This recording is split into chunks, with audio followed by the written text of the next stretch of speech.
Sur le terrain, il y a beaucoup d'endroits qui n'ont pas encore été visités dans le pays. Il existe une île où la richesse de ses rivières et la diversité de sa culture et de ses habitants sont aussi authentiques que les touristes qui viennent vivre dans ces paysages nombreux et variés. Dans cette vidéo, nous allons nous intéresser de plus près à Essaenahar, l'une des îles les plus uniques, et en même temps pleine de la TIRRA. Essaenahar, l'un des plus historiques de tous les AFR ISA-NAS, a été dans le passé un point STRATGISO-RGI que des SOMERCIO des SSS LAVOS. C'est un endroit très important où la riche culture est à son meilleur dans la région, où les plus importants, les plus puissants et la plus puissante tribu d'Africains ont été impliqués dans le nouveau VSH Voice. ADEMREMRE, ES un endroit où un homme peut travailler dur pour obtenir un travail, avant tout et où il peut travailler juste de la bonne manière.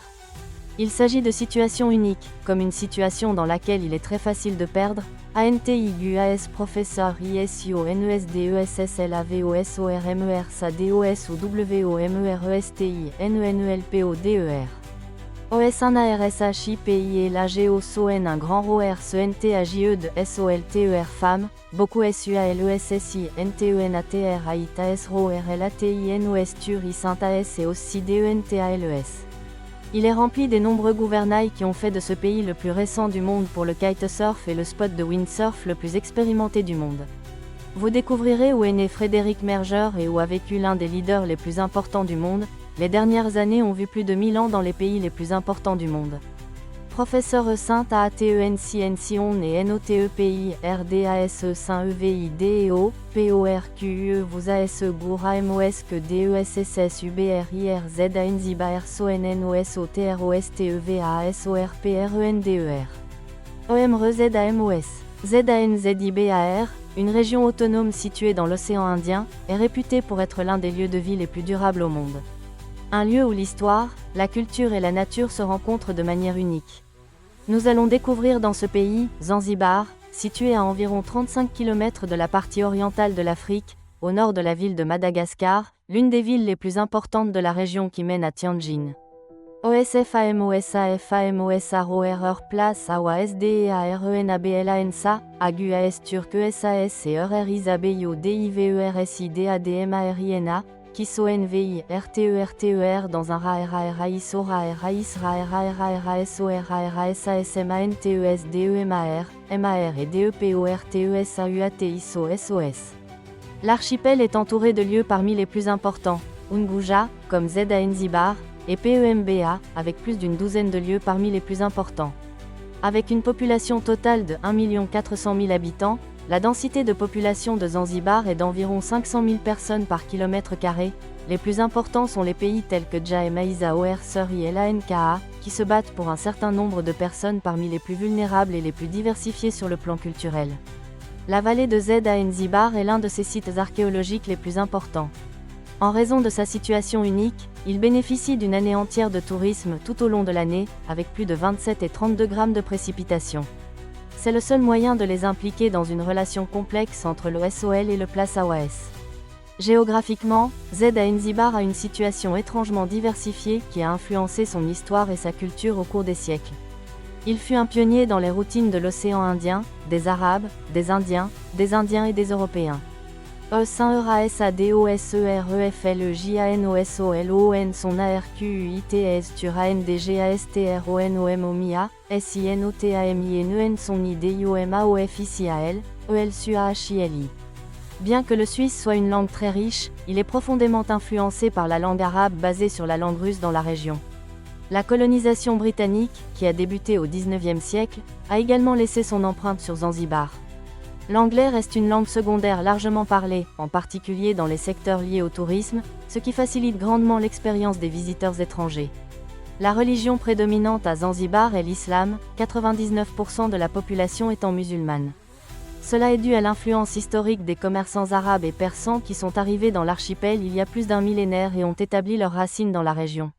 Cette majorité musulmane définit une grande partie de la vie quotidienne sur l'île, une réalité qui peut être perçue à la fois dans les appels à la prière résonnant des minarets et dans les nombreux festivals et traditions qui reflètent une foi profondément enracinée.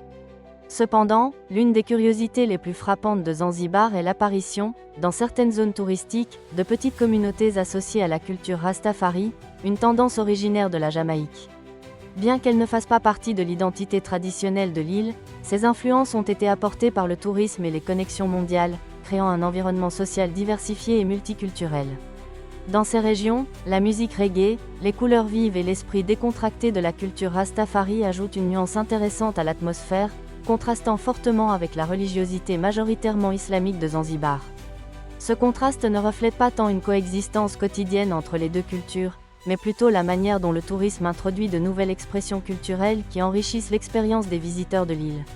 La présence des Rastafari dans ces espaces touristiques devient une opportunité de comprendre la diversité et la globalisation qui font également partie de Zanzibar, ajoutant une tonalité inattendue à son attrait culturel.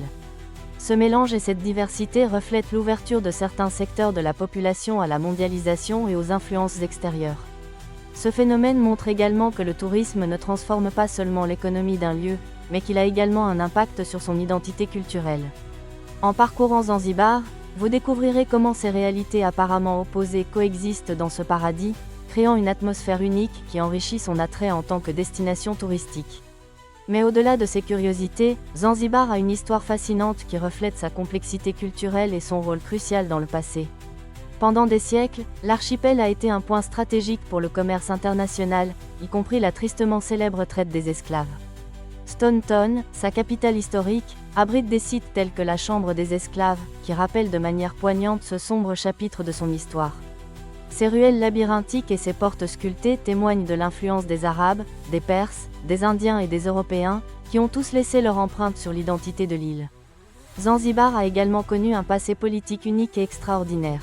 Avant de rejoindre le Tanganyika dans les années 1960 pour former la Tanzanie, Zanzibar était un sultanat sous contrôle britannique et a connu une brève période d'indépendance la même année.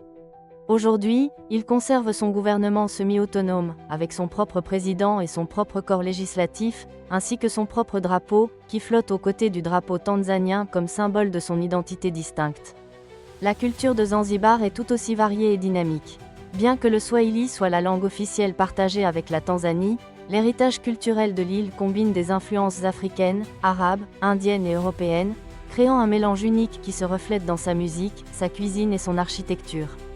Les festivals et les traditions locales, comme le Mwaka Kogwa, célèbrent cette richesse culturelle et attirent les visiteurs comme les habitants. Le Mwaka Kogwa, célébré principalement à Makunduchi, au sud de l'île d'Unguja, marque le début de la nouvelle année selon les calendriers shirazi et persans. Le festival combine symbolisme, rituels et une atmosphère festive qui attire les habitants et les touristes. La tradition centrale du festival comprend une sorte de combat symbolique au cours duquel les hommes s'affrontent avec des bâtons de banane, tandis que les femmes chantent des chansons traditionnelles pour apporter l'harmonie et la prospérité. Ces combats, bien que violents en apparence, sont entièrement rituels et ne cherchent pas à faire de mal.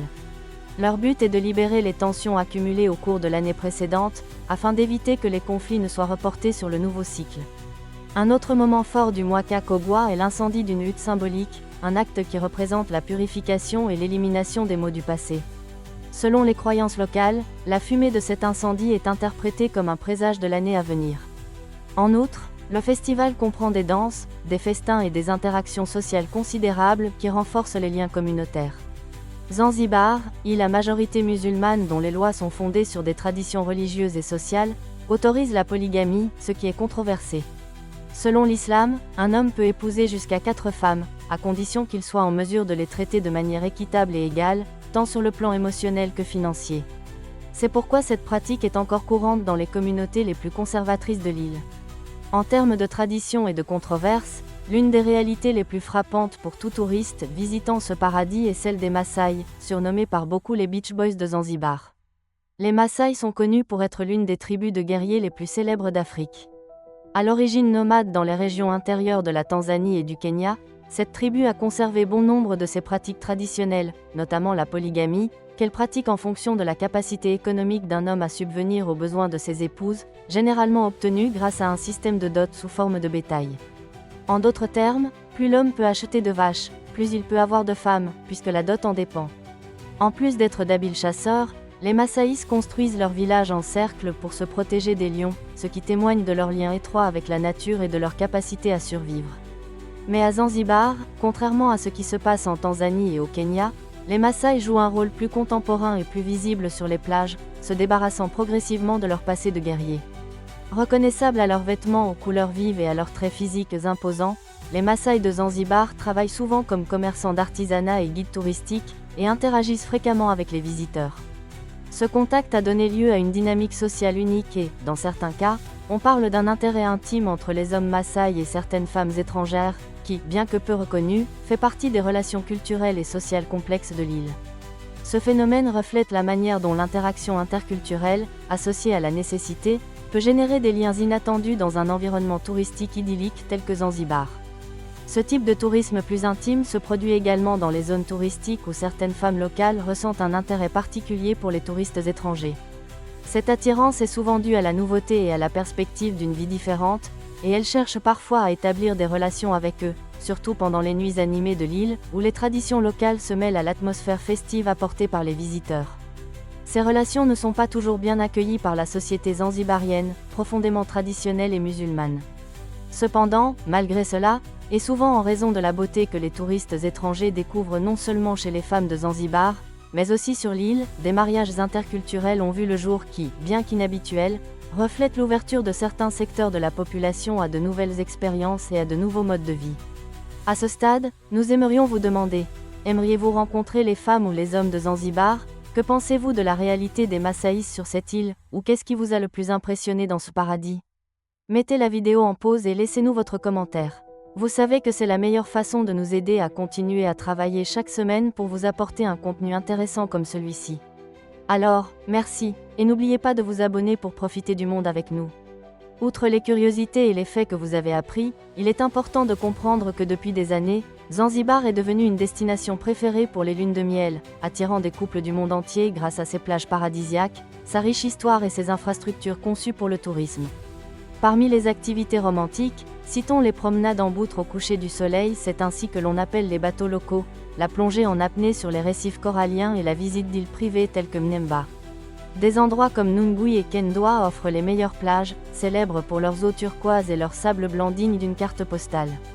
Outre ces plages, la capitale, Stone Town, avec son mélange de culture et son architecture historique, offre un cadre magique aux couples en lune de miel et à tous les touristes désireux de découvrir les nombreuses merveilles que l'île a à offrir.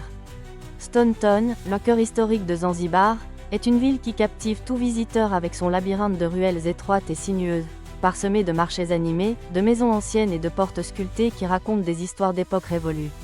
Cette enclave est une fusion unique d'influences arabes, indiennes, persanes et européennes, reflétant son histoire en tant que port important sur les routes commerciales de l'océan Indien.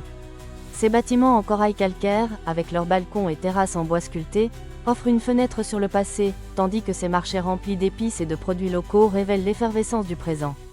Dans ces marchés d'épices animés, les arômes de cannelle, de clous de girofle et de vanille emplissent l'air, rappelant l'apogée de Zanzibar en tant qu'épicentre du commerce mondial des épices, ce qui lui a valu le surnom des ''îles aux épices''.